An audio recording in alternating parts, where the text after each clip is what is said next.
J. Barber. J. Barber. 1958, June the 4th, 60 years and 1 day ago, Barber gave this property the name Avatars Abode. He said it would become a place of world pilgrimage. Avatars Abode, God-man's dwelling place or home. Also, he said that it would one day be truly the abode of God. I believe that the requirement and challenge to us all is to ensure that God-man feels at home here, not just having it here as his home. I believe that for him to feel at home, we all need to live and serve and honour him in a way that pleases him. And he has given us all the hints and directions about how to do this. One specific direction in 1967 was, all who in the future live at Avatars Abode or in close contact with the place should spare no effort to bring about and maintain good neighbourly relations with all around in the district, so that a lover of Barber or a follower of Barber becomes a household word, meaning he or she who thinks of others. On a lighter note, the key reason I'm here is to extend a loving welcome to you all at this, the first evening of 7 days of celebrations. I do this representing the Avatars Abode Trust and its Anniversary Planning Subcommittee.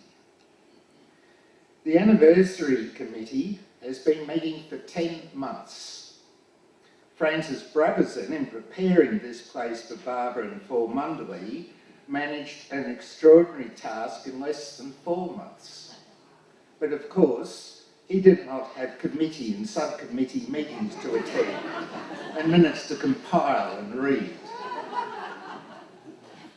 Our welcome is especially extended to those of you who have travelled very long distances, and particularly to Shrida Kilkar, Chairman of the Avatar Abode Trust, and another very special welcome to Peter and Debbie Nordine, our invited guests from America. Welcome.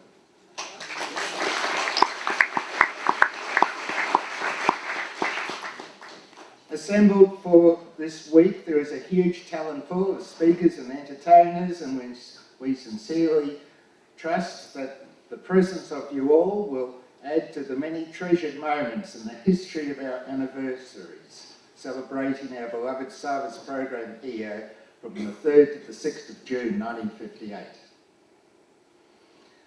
Apart from welcoming you all, I have been asked to share a little of the early years here at the Abode, as well as some memories preceding and during Barber's stay. However, without consultation, I've decided to extend my brief from the committee. And yes, I agree, nothing about this has been discussed or recorded in the minutes. The documented history goes further back than 1958, with varying degrees of direct linkage, and I wish to share some of this background with you. An extended essay would include the Sufi movement in Australia and the leadership of the under the leadership of the Australian Sufi leader, Baron von Frankenberg. Suffice here to say that he died in 1950, and it was the distribution of his money that enabled Francis to purchase this property. Also, there is a point of interest from 1951, where Francis wrote from Beacon Hill, now known as Mayor House, a general letter. Dear fellow Barber Sufi aspirants, in my letter to Barber at the beginning of this year, I mentioned to him that accommodation was being built for him at Beacon Hill and asked him apart from this place, was there any other place in this country where he would like me to get him a piece of land? He was kind enough to reply that he wanted me to acquire a piece of land for him at Armadale, New South Wales. 1951. End of quote. The letter also wrote of a donation fund being established for the purchase of land at Armadale, and it shows that Francis already had a wide horizon for another centre. Then in October 1957, a few months before Avatars Abode was purchased, Francis wrote to Erich, Barbara's personal attendant and devoted servant. This extract is most of the letter, asking Erich to convey things to Barbara. Dear Erich, tell him that if by the 1st of December it is his decision to come to Australia next May, and he intends to hold his service in one place, as apparently he intends doing in USA at Myrtle Beach, and would like a place prepared for him here in the country where everyone would have the fullest opportunity of his company, I will be entirely free to carry out such a loving task, and that there is money available to do it with. If he would like such a place in the hills or near the coast, or in flat or in undulating country, near Sydney, or some 100 or 200 miles away, or some considerable distance, such as Queensland, which is 500 miles north of here, and where the climate will be delightful in May, and where mangoes and bananas grow in abundance, he is but to indicate, and it will be done in time for him. On the other hand, if he would like to hold the service at Beacon Hill, accommodation will be made ready for everybody here at Beacon Hill, now named Mayor House. In a family letter of the 11th of January to all by Barbara's sister, it was announced that the service would be in June at either Beacon Hill or Queensland, with Queensland being Barbara's preference. The choice was still with Francis, but within a week he set off north for Queensland. Francis wrote a general letter on the 3rd of March 1958, which I wish to read in its entirety. John Grant, in his book Practical Spirituality, describes a lot of the letter contents, but I feel the wording from Francis is a significant addition. As you know by now, all know, following Barbara's advice that he would like the Australian service in Queensland, I set off from Beacon Hill to find him a place. That has now been done. I've been occupancy of this place, a farm of 80 acres, for 3 weeks. I cabled a lengthy description of the place to Barbara, and he replied that it was excellently suitable. It is the whole top of a high hill called Keel Mountain, and while commanding the whole countryside, is completely secluded. It is 2 miles from the main Brisbane North Highway and 70 miles from Brisbane. If I were a Barber lover, I would probably say he directed me to it. It all happened so simply. I first of all, after arriving in Queensland, visited some friends who know Queensland very well, and they told me about various districts, including 2 near here. I drove over one of them, my note here, it was Budrum, and that night he camped on the beach. Back to the letter. Coming on from there along the highway, I passed a road sign, Keel Mountain. I was travelling pretty fast. I've got into the pattern of driving rather quickly. You will recall that I was on a timeline from Barber. But it flashed through my mind to turn back and explore the side road. Near the end of it, I stopped and went over to a farmhouse and was directed by a small child down the paddock to the milk bales where Daddy was, and it was about 6:30 a.m. I asked him about properties. He said his place was on the market. I returned next day and talked more. Further on from him, I could see was the top a hill, and I had a feeling to go and look at it. In the meantime, I had made friends with another farmer who brought over some mangoes for me, and when I was camped on the side of the road, he knocked off work for the whole day and came with me over the district and showed me many farms. Finally, I came on here, and as soon as I saw the place, I felt, this is it. So here I am. I've been about 3 weeks. The Walsh family from Moe, Victoria, have moved in too, and Roy is helping me full time. God willing, I intend to move the farmhouse to a different site and use it to accommodate the women. Build a sort of house for Barber and his men, and build glorified tents in timber and iron for the men's overseas, and link up all the buildings with roads. As soon as accommodation is available, I will advise any who wish to participate in the preparation. In the meantime, I must get some sleep. With love and Barber, Francis. Now, to the relief of my fellow committee members, I will return to my topic brief.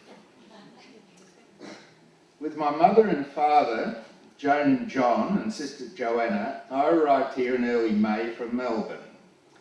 I don't know what I expected, but as a 15-year-old, I know I'd never experienced such hard work with a very strict daily routine, with a loving and benevolent dictator, namely Francis, overseeing every aspect of everything, with every person fully occupied with specific tasks for each day. But there was a lovely cooperative teamwork with people wanting to please Francis. He had taken on the responsibility of hosting Barber, and we had the privilege of helping him discharge this, despite many times people wondering if and how the deadline could possibly be met. I concur with Sister Joanna's description that what prevailed was an internal rather than an external discipline. John Grant's book, available in the Abode's bookstore, has a wonderful account of the preparation, even if over the years different ones of us have expressed different memories of little details. Despite the huge array of different jobs, there was a set time structure for each day, meals at set times and set hours for work. Many had set jobs for each day, apart from being directed on a needs basis to specific tasks. In retrospect, I am amazed at the organisational and leadership skills that Francis displayed. I'm even further amazed at how I remember Francis' demeanour, quietly confident on the exterior, very stern at times, but motivating people to willingly and productively move forward. 3 of the rebukes I received from Francis, I very clearly remember. I had the morning job of filling many kerosene lamps. After my first efforts, Francis wanted to know why I hadn't done it. I had failed to clean the smoke stains off the glass and had not been directed to do this. Francis said that any fool should know the job of refilling the lamps would include the glass cleaning. After midday meal, following a tiring morning of manual road work and carrying buckets of water, a few of us retired to the tents for a brief lie-down. I was woken by Francis a few minutes after 1 p.m, and he asked me what was the point of coming all the way from Melbourne if I was just going to sleep.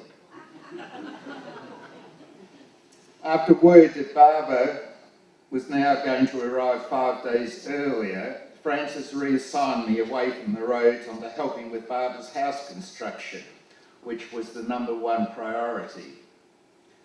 So as a totally inexperienced 15-year-old, I was asked to nail in floorboards and was directed to use 2 nails at each floor joint. After a while, Francis arrives on the scene and sternly wanted to know why I was using 2 nails when just 1 would do. The second one would be put in later, but after 60 years later never came. Francis employed for the entire preparation period the only 3 males living on the higher parts of Keel Mountain. Over the years after Barbara's visit, they would always speak of Francis very respectfully.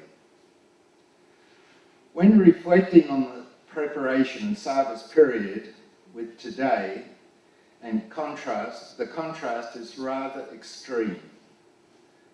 No electricity, over 20 women residing in the farmhouse, very limited cold water for bathing, and for the farmhouse during the preparation it was carried about 200 metres. The farmhouse kitchen preparing food for over 50 people, fuel wood being chopped and gathered for cooking, many holes being dug for sewage disposal, outdoor bathing for men, before the numbers increased towards the end, in the nude with the mosquitoes,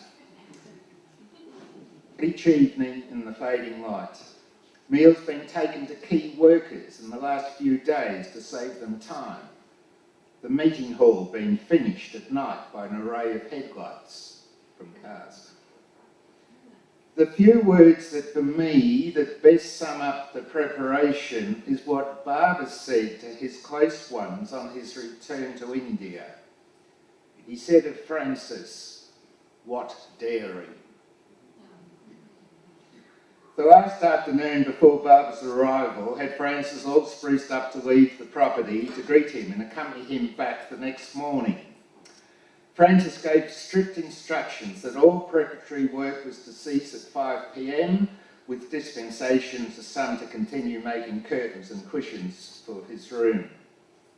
We wave goodbye and Francis then gets out of the car for a last-minute word.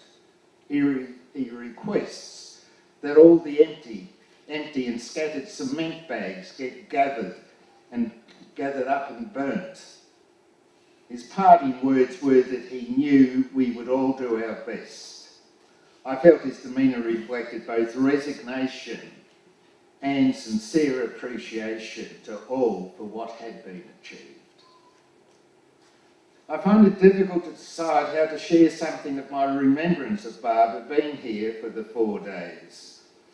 The 95-minute video from 2005, available to all at reception, does an excellent job capturing many first-hand stories from about 10 of the 1958 Sahara Seas. If you haven't got it, it's at reception. Perhaps you haven't registered.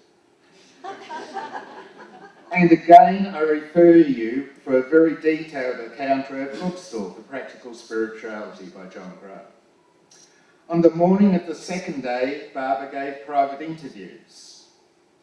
After a little background, I will share how my interview was the beginning of the first of 2 major changes in my life, both coming personally from Barbara. For the private interviews, people were entering and leaving at rather regular intervals. As a raw 15-year-old, I was self-conscious and embarrassed that my parents were taking a long time to come out. Not once did I think how wonderful it was that they were spending so long with Barbara, Erich and Francis. The door finally opens and it is Erich calling in my sister and I. Barbara asks us what we felt about leaving Melbourne and coming to live here. My answer was along the lines of willing acceptance if that was what my parents were doing. And Joanna, my sister, gave a similar response. Barbara seemed happy and my interview ended, with Joanna and I leaving and my parents remaining. Joanna and I did not have a clue about what was going on, and it was not for several days after Barbara had left that our family could get together for more information to be shared. Barbara had told us that he would be Barbara had told us that we would be getting instructions later in June. In the family debrief about the interviews, my parents had learned that their instructions would probably be for the family to come to Avatars Abode and take up farming. Also similar instructions to Lorna and Robert Rouse and their 2-year-old daughter Rada. And Francis would probably be called to India. All rather amazing. Neither family had any farming experience. My father was an electronics engineer, involved in cutting-edge design and physically incapacitated from childhood polio. Here is my speculation to the backstory. There were no Barber lovers within many hundreds of miles of here. Barber had named the property Avatars Abode and said how it would become a place of world pilgrimage. And Francis was being called to India. A little aside, when Francis left here, it was with a return ticket, and he told how he thought his visit would be for longer than his previous short trips of just weeks. After 2 years, Francis cashed in his ticket home and stayed 10 years. So with Francis leaving and all the Sahavasees returning to their homes, it would seem that Avatars Abode might be abandoned. The anticipated instructions from Barber to the Brufords and Rouses eventuated. I suspect the following was very pertinent background and probably part of the discussions with Francis Barber and the two families. The property had once been a viable farm. Up until the late 1950s, many family farmers could survive with the main ingredient of hard work. The days before viable farming had to be on a larger scale with machinery and extensive use of pesticides and weedicide. Robert was a healthy young man, and my father had expressed previously with Francis a general interest in farming. My father was an avid reader, and during the 1950s, he shared with friends his admiration for the Pulitzer Prize-winning author Louis Bromfield, who had done the then impossible, bringing back to life Dust Bowl farms ruined in Ohio. Bromfield was an early proponent of organic and self-sustaining gardening without using pesticides. His 1,000-acre farm named Malabar Farm was the title of one of his books, which is still today regarded as revolutionary. Amongst other things, he advocated the deep ripping of the subsoil and the planting of lucerne, alfalfa. Two things that my father was into straight away. Without knowing, I strongly suspect that Francis well remembered my father talking on the topic and shared this with Barber. My speculation. In the interviews, the topic of living arrangements arose, and Francis proposed that the two families could live in the farmhouse together. Mother said that the Brufords would have money from the sale of the Melbourne family home and asked if the family could build a new house. Barber replied yes, and how that would be better, but instructed that the two families live together in the farmhouse while the house was built. Francis later shared his amazement about how my mother, with her extensive Sufi background, would be so forward as to ask the master such a thing. During Barber's 4-day stay here, he gave from the outset instructions that no one should leave the property, apart from a few specially mentioned exceptions. One evening after the evening meal under the farmhouse, a few of the men walked back to the tent site. 3 tents for the men located in front of where the Bruford house has been built. We were chatting, and so we continued walking down the original road so as not to disturb those who had retired for the night. We got to the original cattle grid at the entrance and walked over before I remembered Barber's instruction not to leave. I can still feel my extreme disappointment that I'd failed the simplest instruction. With embarrassment, I share what at the time was another disappointment. The women had left Barbara's room with lots of little gifts that Barbara had distributed from the Women Monthly in India, and now the men were called in for their present. With anticipation, I wondered what we would receive. It was a stone, one Barbara had collected from Seclusion Hill. Yes, I was disappointed. In distributing each one to us all, he would not just distribute the next one, he spent time getting the right one for each. He gave instructions that we were to keep it with us always. My stone is now my most cherished possession, which I take with me whenever I will be away for the night. For me, the most incredible event during the 4 days was after my father was asked to read the prayer of repentance in the meeting hall where we were all gathered. Barbara then said that all our sins up to that point were forgiven. My most frightening event was when we all lined up for a farewell embrace. I was very aware of his pain and broken body, and was careful to be restrained with my embrace. To my horror, he gave a very audible sigh. I thought I had caused him to break his silence, a secret between the two of us. Years later, to my relief, I learned that it was not unusual for him to make noises. There was one occasion during the 4 days which I and all present will never forget, and for me I can only describe it as horrifying. Barbara was emphasising the importance of complete obedience to him, and this was one of the conditions of attending. You could cut the air with a knife.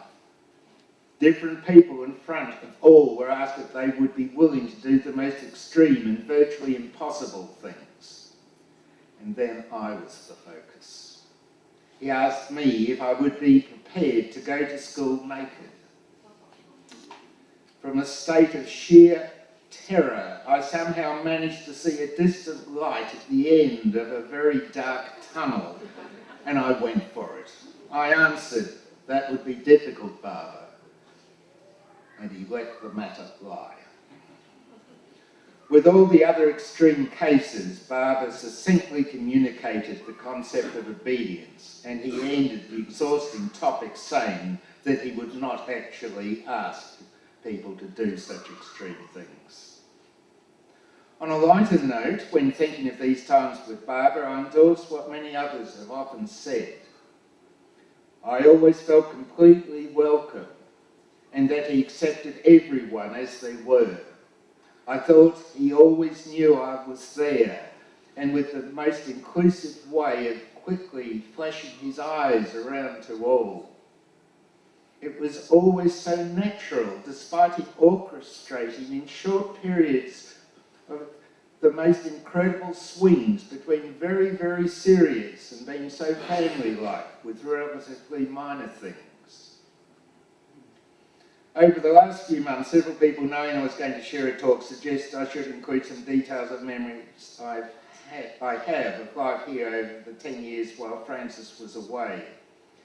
During this time, Francis would write general letters to the 2 resident families, and he would refer to us as Avatars Abode. In an early letter, he said how this, of course, included May Lundquist. She lived in Brisbane and played a big role in spreading Barbara's name and nurturing younger ones with an interest in Barbara. She frequently came to give support on the property. Well, the farming endeavours of the 2 families began. I arrived here in December, just before Francis departed for India. Francis had clarified how Robert was to be in charge of the property, the management, and how the Bruford area for farming was roughly west of a line through the hilltop. Robert showed me the ropes and allocated duties, new skills to be learned: milking, repairing fences, chopping wood, emptying the outdoor dunny can, jobs we mostly shared. It was not until much later that it dawned on me that it was only a few months before that Robert had been the royal pupil of Francis. My father utilised the free agricultural service of the government to inspect our designated area of the property. The advice was blunt: it would never alone be viable. My father then purchased a rundown citrus orchard just a 20-minute walk away. Sufficient cultivatable land for small crops and sufficient water to farm some of it. He engaged a share farmer who lived in the house, and my apprenticeship to farming began in earnest, even though I did not have the best of teachers. During my first year on the abode, I went one day a week to Nambour School and did wood and metal work in a class of kids 3 years my junior. Over the next 2 years, I completed my correspondence to my schooling, but with less subjects than a full-time student. My wife Joanne often points out that I was never a teenager. In Queensland, I knew nobody my age. My first solo venture out was to a chess club. In 1962, I started going by bicycle to Nambour to a judo club. My social life later extended further, trying out the table tennis and badminton clubs, and also taking dancing lessons. I was under the mistaken belief that to go to a social dance, one had to learn to first dance. A motor scooter changed my social life. I could arrive for dancing and not be hot and sweaty. My father was very reluctant to teach me driving, for he was dependent on his car to go more than 100 metres or so. When I finally plucked up courage to go to a social dance, I found out that dancing skills were hardly required. However, I had caught the dance bug pretty bad, and I did 3 years of serious competition. Meanwhile, the farming was not working out well for either family, and both Robert and I, of necessity, took many farm labouring jobs. Robert here on the abode had successes with pineapples and had ventures with pawpaws, papayas, beans and cucumbers. And here I had milking cows and viable poultry, selling surpluses to locals or exchanging for strawberries. I was continuing to learn more and more and still imagined that farming would be a major part of my life. I worked on a variety of crops: pineapples, beans, strawberries, tomatoes. The share farmer moved on, and the success of my farming endeavours, under Father's watchful eye and guidance, was limited to peas, beans and pumpkins with small citrus harvests. Father, though incapacitated, could fix or make anything. A homemade theodolite to get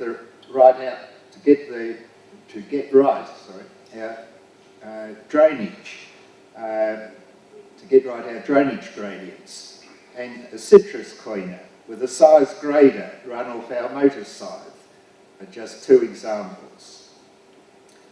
Although the residents had a lot of interaction with the local community, with progress associations, rural fire brigades, school canteens, etc., there arose in the 1960s some wonderful rumours about the place.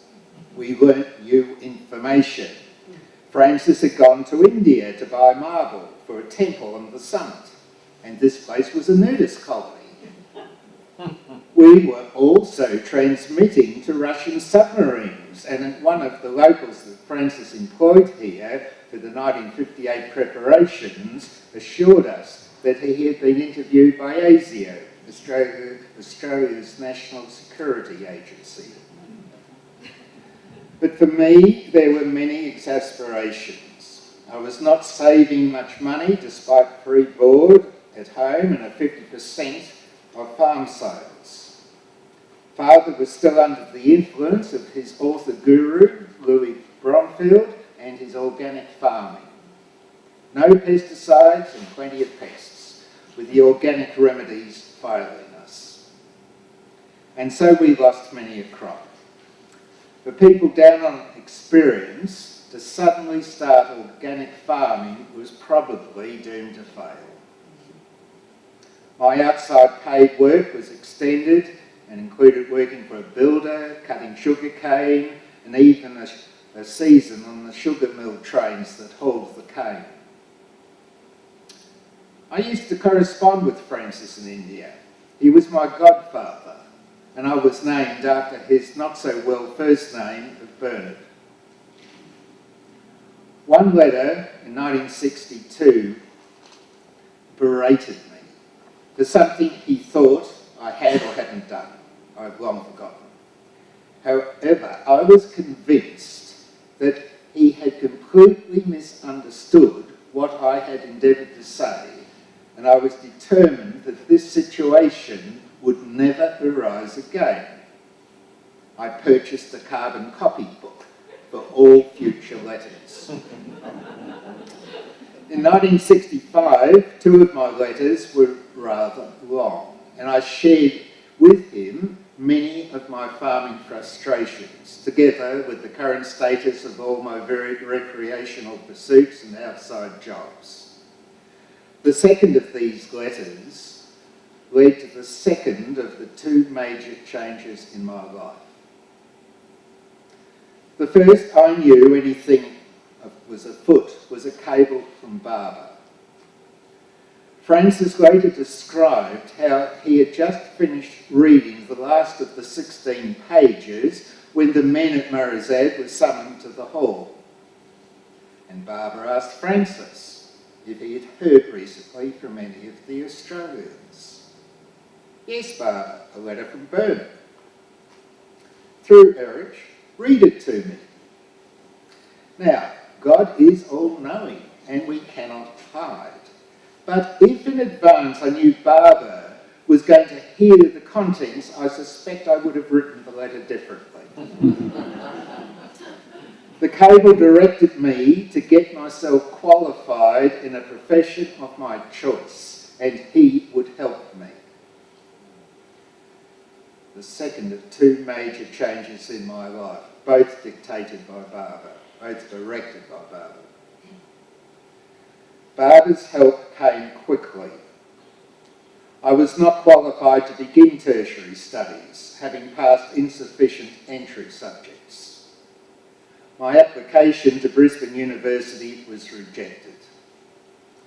I went to the university to discuss a study program for the next year so that I would qualify, and was ushered in to meet a German immigrant professor. We chatted about the significant presence of many local farmers descended from Germany, and of course I mentioned that I lived at Kiel Mountain.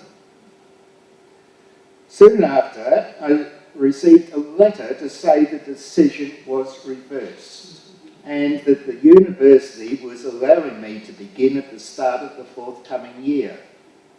Unbeknown to me, the professor made a successful appeal to the university senate about my rejected application. So, for 4 years, I studied commerce and education and began a teaching career, specialising in accounting, economics and legal studies. Towards the end of my first year at university, Francis, by letter and writing about Barbara's direction, said, "He has said that your qualifying in the profession you are taking up will be a great asset to his place, Avatars Abode." I had not considered that later on I would act as Avatars Abode accountant.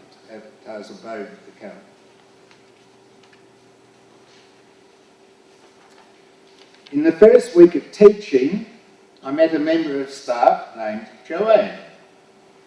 We married the next year, and a year later we moved to the family home here at Avatars Abode. Father had died in 1970 and Mother was not coping well with Parkinson's disease. So even though I was away from the abode for nearly 7 years, I was a constant returnee and able to help with family and property jobs. At the age of 55, I retired from full-time paid work and 10 years later from part-time. Father and Frances had met at art school in Melbourne back in the 1930s. Besides painting, Frances earned money as a model in the live drawing class. Father's ability often led to him being the one to set the pose. Frances was sometimes sought as a model because of his physique, which had been tuned by his pursuits with weightlifting and Greco-Roman wrestling.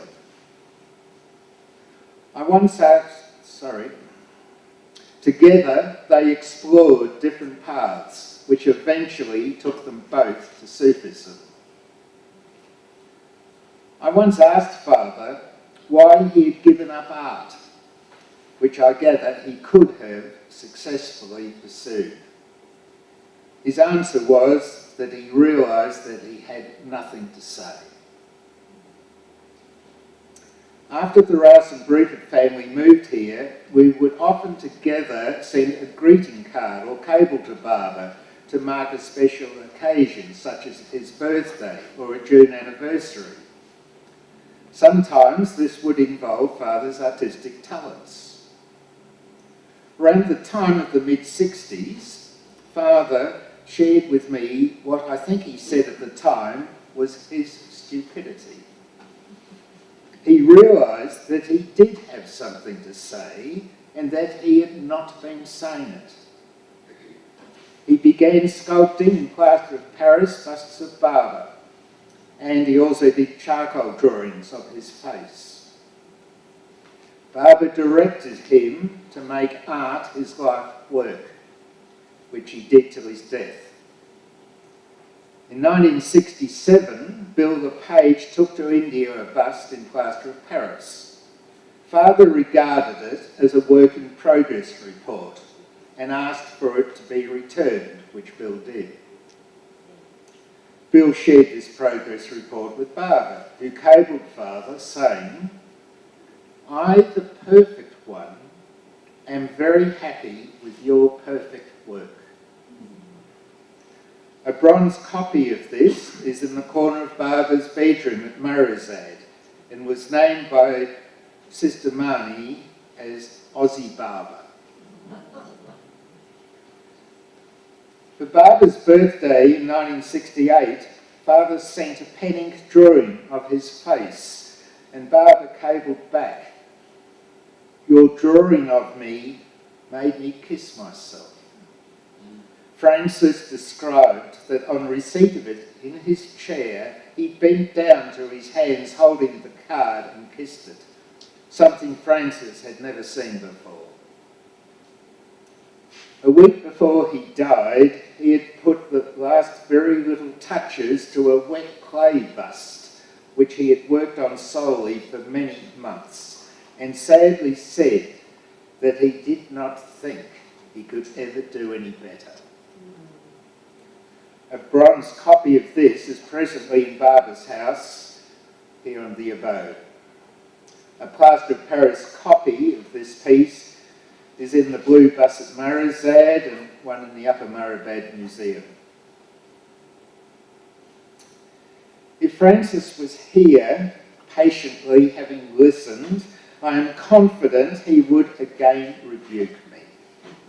I think he would ask how I could possibly go so long with hardly a mention of mother, sister, and Lorna and Rada race. It is very true that they were significant players in the early history of the Abode. Many of the Barber family could share of the meaningful and loving welcomes they received on the Abode, and particularly from Lorna and Mother Joan. Also, too, with Sister Joanna, and we still all can enjoy her horticultural expertise around the property.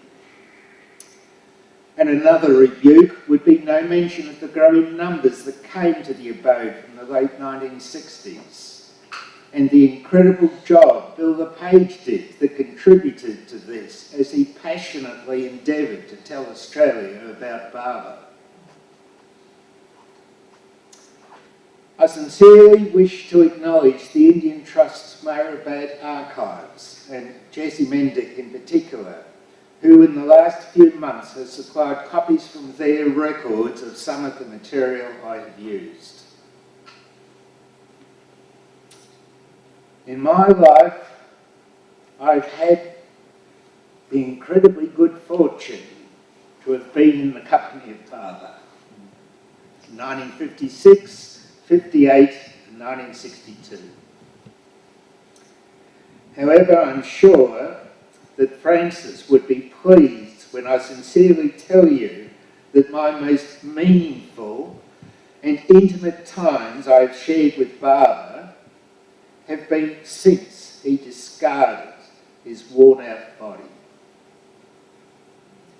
I know he is constantly there to share his presence. My challenge is to keep endeavouring to make my heart an abode where he can abide. J. Barbara.